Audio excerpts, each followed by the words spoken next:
Happy new year my dear and मेरो all फ्रेन्ड्सहरूको लागि है तपाईँहरूलाई सबैजनालाई चाहिँ नयाँ वर्षको शुभकामना।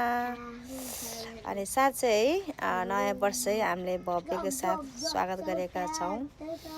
अनि 2025 है राम्रै बित्या छ।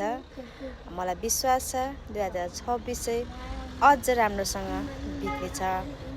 अनि हामीले चाहिँ आजको दिन चाहिँ बिहानको सबै घरको काम धन्दा सकेर है अनि मन तातो पानीसँगै है र अर्को चाहिँ ब्ल्याक कफीसँग चाहिँ हामीले सुरुवात गर्दैछौँ है साथीहरू।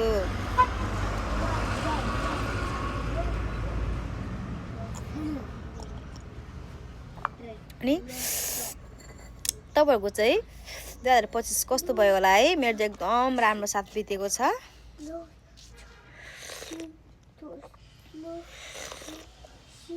हामीले चाहिँ स्पेसली हिजो बेलुका नै 12 बजीसम्म सबैजना मिलेर आगो तापेर होइन बसेर कुरकानी गरेर है हामीले चाहिँ एउटा सानो केक भयो नि काटेर चाहिँ 2026ले वेलकम गरेको साथीहरू। तपाईँहरू चाहिँ है कसरी वेलकम गर्नुभयो कृपया भन्नु होला है कमेन्टमा। अनि आजको दिन चाहिँ पुरा यसो हुसुलाएर चाहिँ आज नयाँ वर्ष है को कहाँ कहाँ घुम्न जाने हो, तर हामी चाहिँ कहीँ पनि जाँदैनौँ।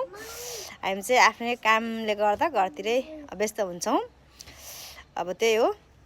अनि म चाहिँ आज हेर्नुहोस् है न्यू वर्षमा है म चाहिँ नयाँ गिफ्ट ओपनिङ गर्दैछु। यो गिफ्ट चाहिँ मेरो श्रीमानबाट पाएको हो है। यो चाहिँ 2-3 महिना भइसकेको छ, तर मैले यसलाई ओपनिङ गरेको थिएन। आजदेखि चाहिँ म यो युज गर्ने चाहिँ साथीहरू। यो खोल्नेमा कसरी हो साथीहरू? ए यस्तो रहेछ कि ल साथीहरू नयाँ वर्षमा मेरो यो गिफ्ट है। गिफ्ट कति थियो है मेरो, तर मात्र मैले यो मात्र है तपाईँहरूलाई चाहिँ देखाएँ है, हेर्नु होला है।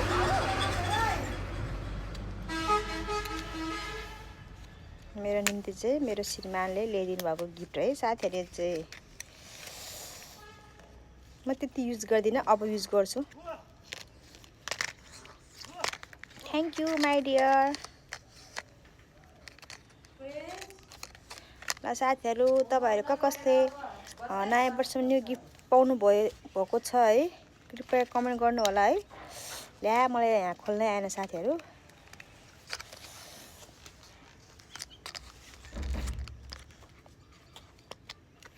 ल फाइनल्ली मेरो एयरबड्स चाहिँ मैले पाएँ।